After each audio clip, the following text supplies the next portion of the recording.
Here we are, folks. We have now our JavaScript. So it's time to get into the third part of the model view controllers. So we know that views are classes that help you view the page itself, and controllers are classes that control the pages. But we need the class that actually gives you the ability to communicate with the database, where you get your information and how you put in your information, and that's called the models. So the models, more or less, they interact with the database. We didn't really do anything with this, so let's create some models so we can put together our little thing here. And the models are right here. Now, as you can see, there aren't any models for us, so let's create models. The typical CodeIgniter model naming convention is to put the name of the individual table entity and put model at the end of it. I don't do that. I just call it user.php. That's going to be our first class. And again, you can call this model anything you like. You can call this model cocksucker. It doesn't matter. But it's hard for you to remember that the cocksucker model is going to be the user model. So that's why you want to kind of be leery of not naming it. And I mean, the word entity, I can get deep into and everything. Entity is more or less pretty much every PHP framework piggybacks off of the original one, which was Symfony, and Symfony separated models, which were the entire table, so like the entire users table, from entities, which was just one entry in the users table. So if you wanted to do something with the entire table, you would use a model. If you want to do something to just one independent entry in the table, one user, you would call it an entity. But we're just doing models. So the first thing we need to do is our namespace, which is app models. Namespace is simply, it's like a placemat. It's nothing, you don't need to know any of that. And then we're going to use, if you use any kind of C programming or Python or anything, you know about importing dictionaries or whatever. It's the same thing. Use CodeIgniter /model. So now we know where to look for the base model, which is, of course, class user extend, he said extend model. So now we can use everything in that model. And the first thing that we need to do is we need to give it its base values. So now that we know which table we're taking everything from and the information in that table. So we have to make protected variables. The first one being table, and that will be users. And the second protected value would be primary key, and that will equal ID. And then the next thing would be protected allowed fields. This is very important. If you don't put in your allowed fields, it's not going to put anything into the table. You need to, it's sort of like a little bit more protection from malicious inputs, because you have to define what input the users can actually input into the table. So for the users, we want to be able to put in the first name, last name. What else did I put in there? So it kind of changed this up from what I'm used to. I'm already starting looking into my next project, which we'll get there when we get there. We get there when we get there. So password, of course. Okay, password. You're the head of security, your password is password. So those are the three values we can put into that. And then we're gonna tell it to created field, we're gonna say is created at, and now it knows what the created is and the updated field. We're gonna updated field. Now if you want to just double check, you go to CodeIgniter.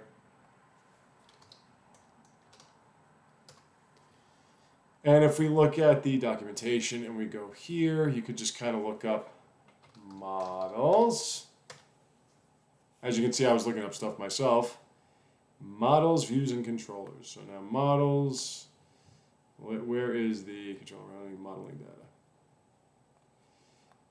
So it just tells you like how to implement and everything like that. But you see right here, these are all the options. Primary key, table, use auto increment, you can say false, but we're going to say true. Return type, array, all this other stuff.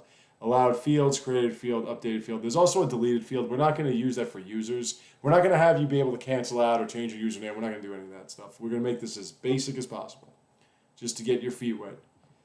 No time to wipe your feet. So that's all we need for that. But we're not done because we have other tables that we want to implement.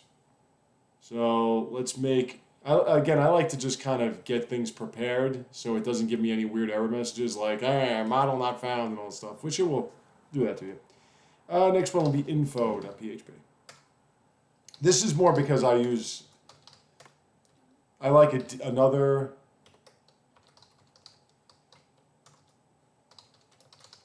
PHP framework that has this naming convention, so it's just kind of the same thing. That's why I do it this way.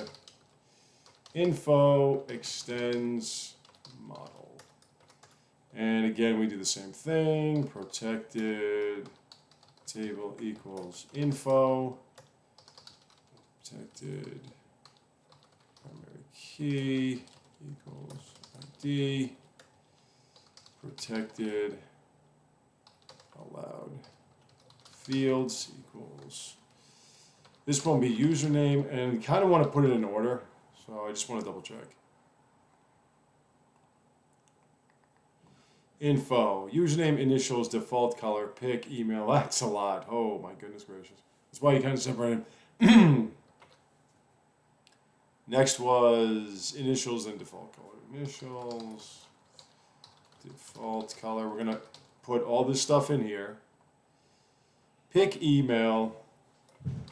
Pick, email, location, bio, and of course user ID. Whoops, wrong one. Okay. And then protected, created, whoop. I'm doing it. Wait, hold on. That's right? Let me double. I want to double check myself. I double and triple check myself all the time. So of course I close it. Screwed it up. I'm gonna forget it now. So that's info. And any kind of functionality you want to put in here, like sometimes they put in a select all or a get all. I'm not really gonna use a get all. Or they'll put in stuff for like if you want to do kind of relationships, whatever. You put them all in your models. Anything that manipulates the data, you put in the model itself. The controller and the views, views basically are just the web page. You're just using all that stuff to bring it to the web page. That's the view. But the controller controls everything that's going on in that specified area, that arena of particular models. Now again, listen, or particular pages. All this seems like it's a real pain in the ass, and it is, but it's a necessary pain in the ass, and blog. And ultimately, we'll just get this done, and I'm telling you, sooner rather than later, this is going to move a lot faster. Don't worry. Right now, this is necessary busy work just to get everything set up. That's why I like to do it now instead of waiting. Instead of waiting until when I have to do it and just kind of jumping back and forth, I like to do this now. Protected table equals blog posts. That's the table that we're using for this. So again, it doesn't matter if we named it anything else. We're telling it to go to the table blog posts. Excuse me. So that's where it's going to look. All right, so that's title, body. All right. I was gonna put a picture in there and everything, but then it's complicated. The user ID. So we're just gonna do simple, title, body, user ID, and then, and again with relationships, I'm gonna show you how to do.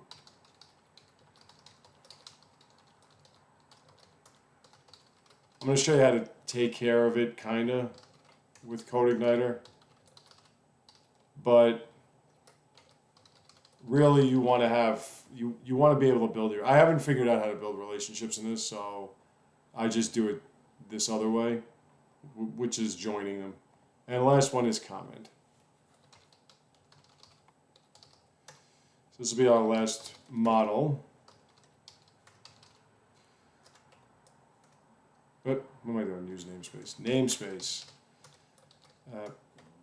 Models. It was right there. Use CodeIgniter. Model. Class con extends model. Badoop.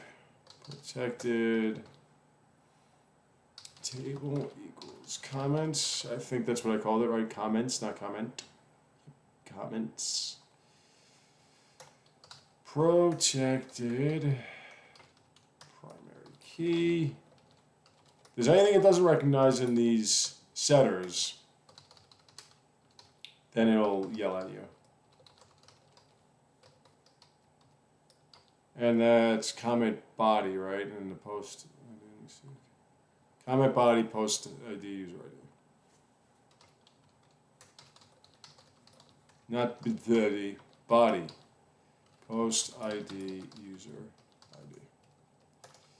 And then updated, create field. That's created at. Not protected, protected. Come on, let's type now. There we go. Updated field equals updated at. And we're done. I think we're done, right? Looks good. Looks good. Okay. So with all that, it's time to go into the controller. And now we've got to bring all that into here. I'm just going to use app models, or app, yeah, it's models, user, and then use app models info. And I think we're good. I think because we're just going to be, no, actually I have the dashboard here, right? Yeah, okay. Use app models blog. Now, we were here, and so was I. So we made the hash. Now let's make some instances of these classes that we just put in, these model classes. So the first one we're going to do is we're going to say signup user equals new user, a new instance of the class user. We're going to make that object, and then signup info, new info. So now we're ready. So now we're going to take the information from the JavaScript that we're sending over through this signup send. And as you could see, before I left last time, I was going to show you that if you didn't change the token, if you didn't use the PHP and the JavaScript to automatically change the token every time there was an error, it would tell you, it would give you something, nothing would happen on the page, or it would give you some long-ass error about 403 forbidden because you have to keep changing the CSRF token here. So let's do all that. The first thing that you want to do after you get all that, another thing that I want to do is I want to make a default color array. And in there we're going to put hexadecimals. That's why I said 7 characters. Hexadecimals are just 6-character long color concept. So I'm going to do a kind of a red one. Whoop. Okay. Then we'll do one. We'll do a more of a blue one. So we'll do 3, 6, 3, 9. A 4, E2. And 1, 2, 3, 4, 5, 6, okay. And then we'll do another one of A B2 0 6. I'm just randomly putting numbers together. And 5 9. I don't know. BF. 2 8. People don't like blue for some reason. Let's do another one.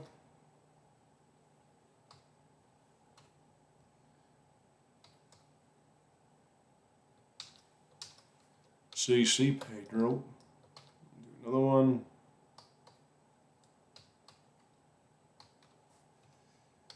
And we'll do one more.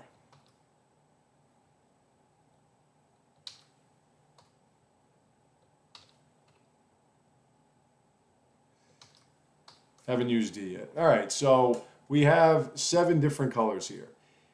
One way that we can randomly go through this is we can use what's called, and let me just double check my notes. Got to double check my notes. Don't look at that. Don't look at this at all. You see this thing I'm pointing out to? Don't look at it. So let me just double check my notes. Controllers, I think it was in home there too. All right, so let's check. Where is it? Okay, so color, okay. And then it would be the index, right?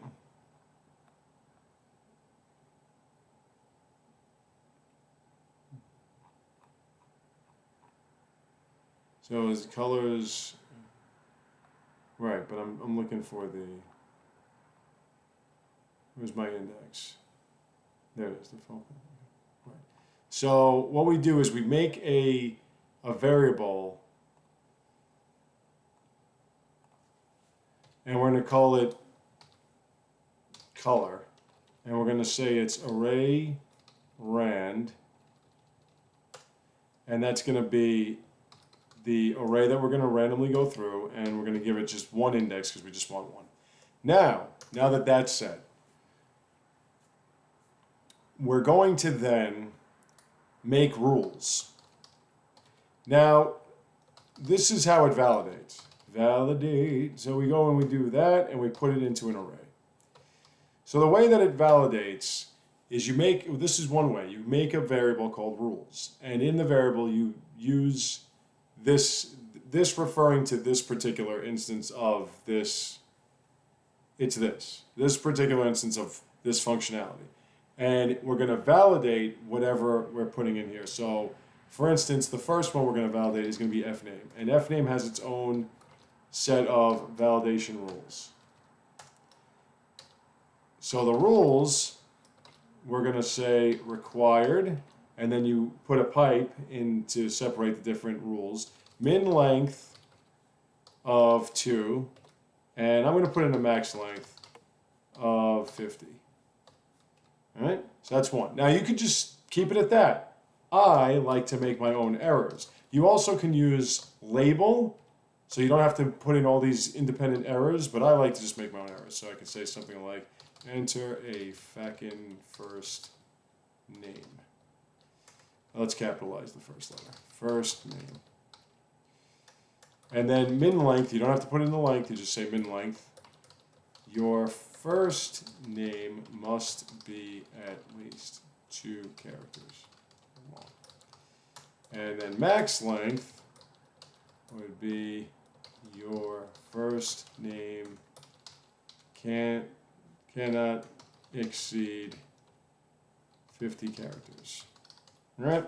Now again, you could just put in the rules and then put in label if you don't want it to come out as whatever the name is. So like the name is automatically going to be fname. So if you don't want to say fname required or whatever, you could put in label and say first name so that it will give its own error, but put it as first name. I like to make my own errors. You do whatever you want. Now we go to lname. And then we go rules. Same thing. Min length, I'm going to say 2 as well. Because you never know. Somebody might have a, I know a woman that's got one, has a 2-letter last name. 2-letter first name, too. She would not be able to sign up with that then. Pop, and yes, we have to keep doing this. Fucking last name. Min length. Your last name must be at least 2 characters. Next length. Your last name must be, cannot exceed 60 characters. Go back there. Okay, you don't have to put a comma at the end. This isn't Python. You could just leave it like that. Python will freak out. Oh, there's no comma at the end. Next one was username, was it not? Yes.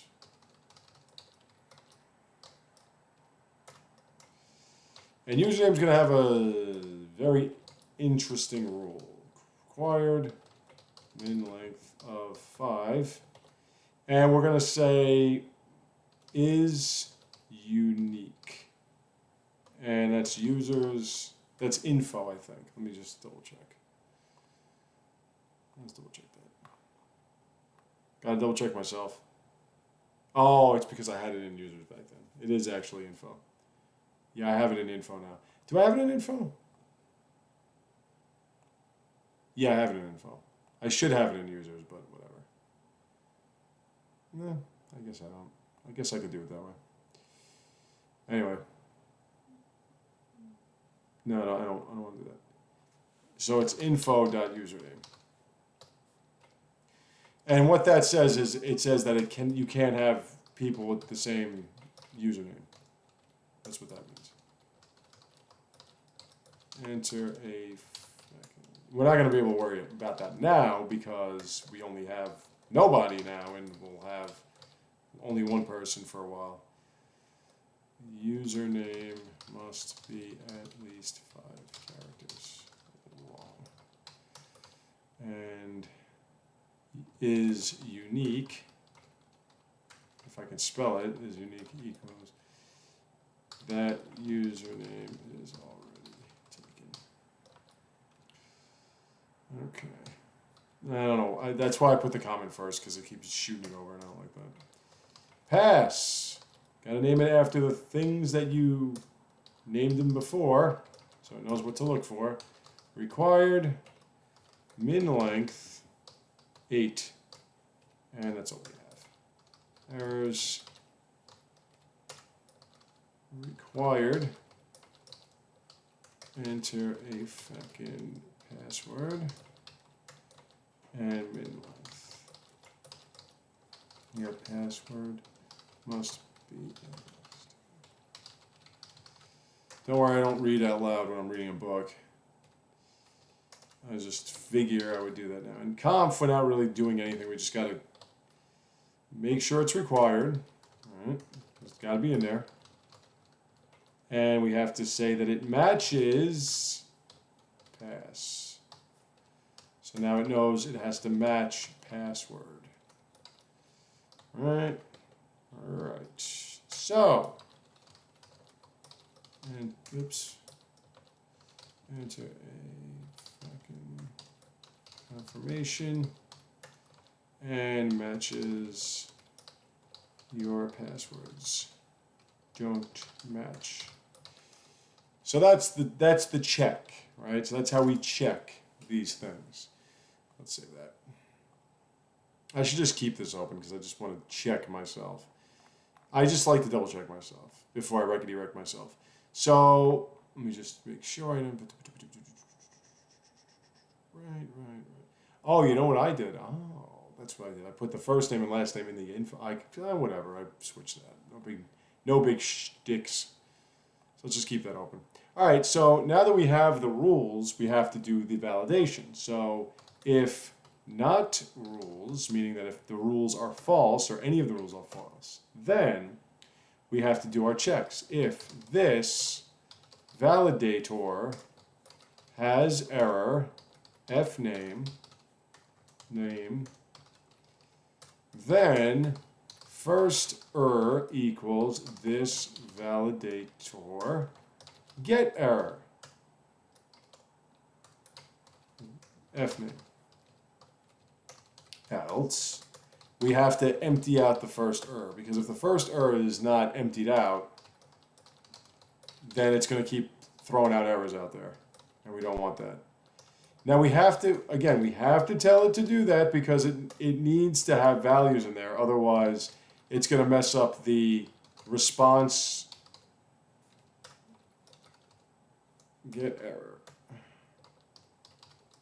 It's going to mess up the response that we broke up into that array. It's going to mess it up. It needs to have a value. Even if there's no value, it needs to have something in there, an empty space. It won't pop anything in the actual error area, but it needs to have that space set, otherwise it's not going to count up to 6 or 5, whatever, and give us our new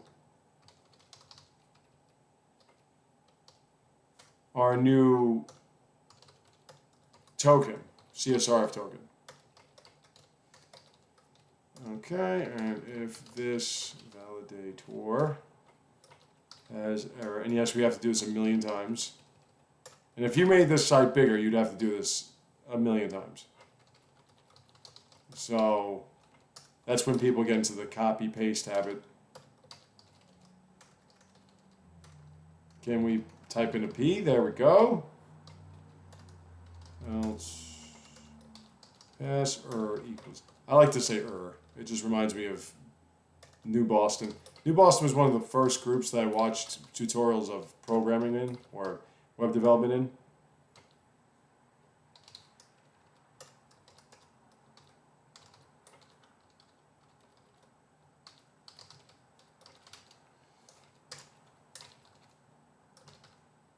So I just kind of get reminded of that. Don't mind me. Else, blah. All right, so that's if something doesn't work. If any of this stuff doesn't work, then we echo out. We echo out first and we put that tilde in there. Space. Last tilde, space, username or error, space, pass, and conf. And we can't forget, the hash. Can't forget that. So that's if things don't work out. What are we at in terms of time? We're okay. That's if things don't work out, right? But what about things that do work out? Well, if they do work out, then, real simple, we have to actually add this new member in. So we already made the new instance up here, right? So we want to actually put in something. So let's make an array. New user equals whoop. And the user has the first name and the last name in this one. First name, last name, password. Well, password, obviously. So first name, and that will be, you could make this into a variable. You can say request get post fname. You could easily just make this request get post fname a variable, and then you could put that variable in that spot. I just do it this way. It's really not. Variables are just holding values. So they would just hold the value of this request get post. Again, you could do this any way you want. You don't have to do it my way. Now password, we can't just put in the password as it is. We want to kind of hash it. So that would be password hash is a nice little function that they have in PHP. Get post pass, and then we have to tell what kind of encryption, which is password bcrypt. So that's that. So again, first name, it's this request get post. It's get post because it's whatever was posted to. I don't even think get var won't work. There's another one called get var, but we'll see that later. This is get post. So we're going to use get post because it's coming from whatever. We just use get post. Don't ask questions. So, and the next one, last name, is the L name, and then the password. So now we can insert this. So, new user equals sign up user. Actually, hold on. No. Sign up user, insert new user. So we're taking the sign up user class, and we're inserting the. That's right, right? Right. We're taking the sign up user class, or the object that we made from the user class, and now we're using the function insert which takes the variable data, the array data that we took from our JavaScript posting. We're taking all that and we're inserting it. We're using the function insert, which will communicate with the database based on the table that we gave it in this class. And it will then look at that and say, oh yeah, these are the allowed fields, so put that into the allowed fields. If we were missing one of the allowed fields, let me just open that up again. So if you look at user, one of the allowed fields, first name, last name, and password. If we were missing any of these, then it would not actually put the information. So if you were missing first name, it wouldn't put the first name in there. You'd see a blank in first name. So that's why you have to put the allowed fields in there. Now, we're not done yet, because at the same time that we make a user, we want to put in their info. And the way we do that is we have to get the ID. So the way we get the ID is we say user ID, or whatever you want to call it, equals sign up user, get insert ID, right there. So now that's right? Just double checking. User, get, okay. So now that becomes the user ID that we're going to say when we say new info. We're going to have to put in these specifics, and these specifics will be username, and we have to do this in order. This, request, get post, username. Right? That's the first one, right? Let me just double check. Info is username, initials, default color, pick email. Email, pick, location, bio, we're going to do that later. But user ID is something we're going to input now. So username, initials, real simple. So I don't have to do this a million times. There's a function in PHP called substring. And it just takes a certain bit of data, and then you can say on the first index, just get from the first index, which is 0, just get the first. You can say 2, 3, whatever. We're just going to get the first none, the first letter, and we're going to just do that, and then another one. Now you could have just made a variable called initials and just put that in there, but I do it this way because I'm nuts. Default color is, let me see, I think it's default color. I think that's what it is, right? And then again, you have to make sure that it's in the info. You have to make sure it's in the, see, it's there. It's in the allowed field, so it'll put that in there. That's how you do it, right? Yeah. Okay. And then after that, I think that's it, right? Default color, pick, email, location, bio. Yeah, we haven't done. And then the user ID. That's what we need. So then user ID is going to be the new ID that we just got from get insert ID. So now we go sign up info, and we're going to insert this doodad right at the same time. So this way you get your user and you get their info.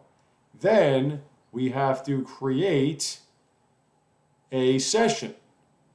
So we create the session, and we're going to go, wait, what did I call that? Logged. Right, okay. So we're going to call that logged. And we're going to equal that.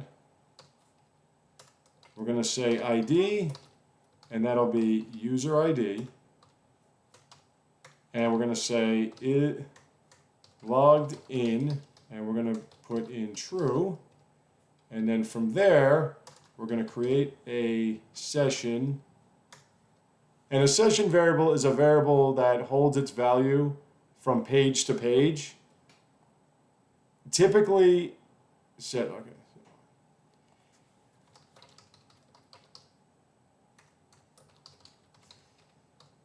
Typically it has, so a session is like, so we're saying that the ID is user ID. So whoever made this account, we're going to get their ID, and we're going to make that their ID, and we're going to say they're logged in.